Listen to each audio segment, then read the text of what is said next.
Okay, Michael Phoenix here for Ali and Beyond online magazine, and yes, I'm the founder, etc., etc., etc.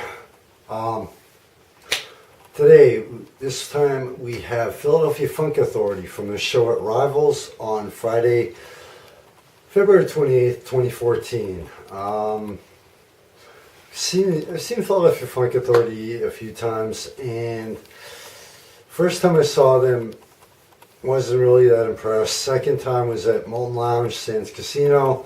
They did a good job, just the crowd wasn't into it. Well, Rivals, I walked in and I was like, holy shit, this place is packed. At first I thought it was due to the tail end of their happy hour, but after the band started, I realized everybody was there to see this band. If you want any crowd estimates, check out the video clips. The place was at times wall-to-wall people. It was very difficult to even find a spot to take decent video clips, so they jammed the place. I talked to the sound guy. He said that's normal for Philadelphia Funk Authority being there.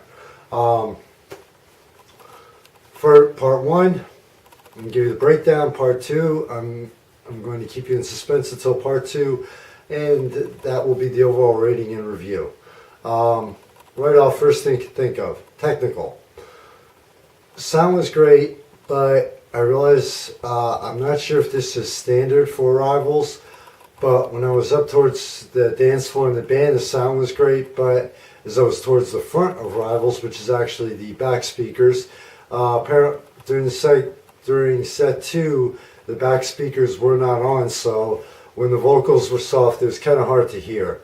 So technical, like I said, I can't take this one into account because I'm not sure if that's standard or if that just was an oversight on the sound, on the person doing the sound. The dance floor, I have to group this together. Dance floor, band energy, crowd energy. Wow.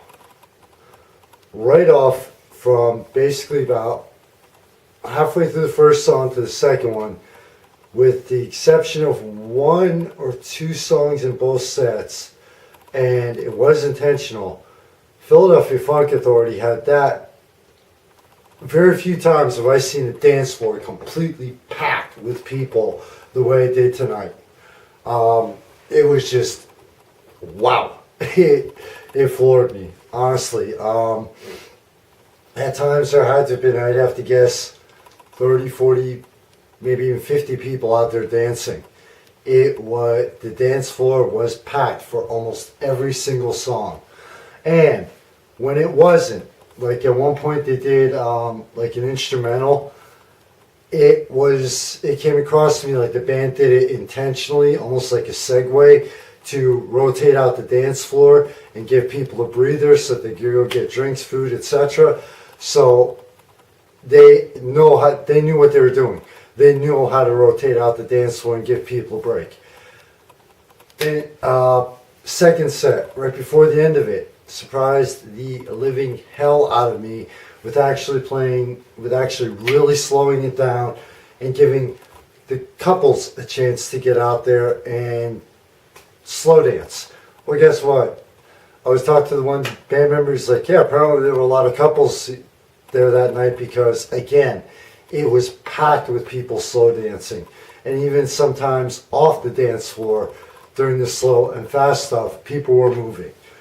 Band energy was was very high, very, very high right off. The music hit right off, almost off the scale as far as, combining with the energy in the dance floor. Great job on this. Great job on this. The jumping into the crowd reaction, the crowd response rather. The few hard breaks that there were in between songs, loud cheers and applause. So the crowd loved the band, as evidenced by the dance floor and the general, as what I normally call as expected response. Now, sliding into the hard breaks and slides, since I just mentioned them. Quick hard break in between songs where there's no music, no nothing. Slide is when they go from one song right into the next, no break in the music or singing at all. Hard breaks and slides. Well, and crowd interaction. Well, crowd interaction kind of was a little tough for the band to pull off because due to the simple fact of there were very few hard breaks in between. I think I counted maybe 6, possibly 7 between the first 2 sets that I was there. It was just one song right into the next. But they also knew how to change up the pace so that you did not there was a very low zone out factor here between the music and the slides. So John got the technical knocked out. Band interaction, stage show, and the get your ass off the stage part. Well, even if they wanted to, getting their asses off that stage, not happening tonight. Like I said, that dance floor was slammed with people and slammed and jammed with people. I didn't see where they could really, even if they could possibly or wanted to, jump out into the crowd. It was very, very tough. The band interaction, great job.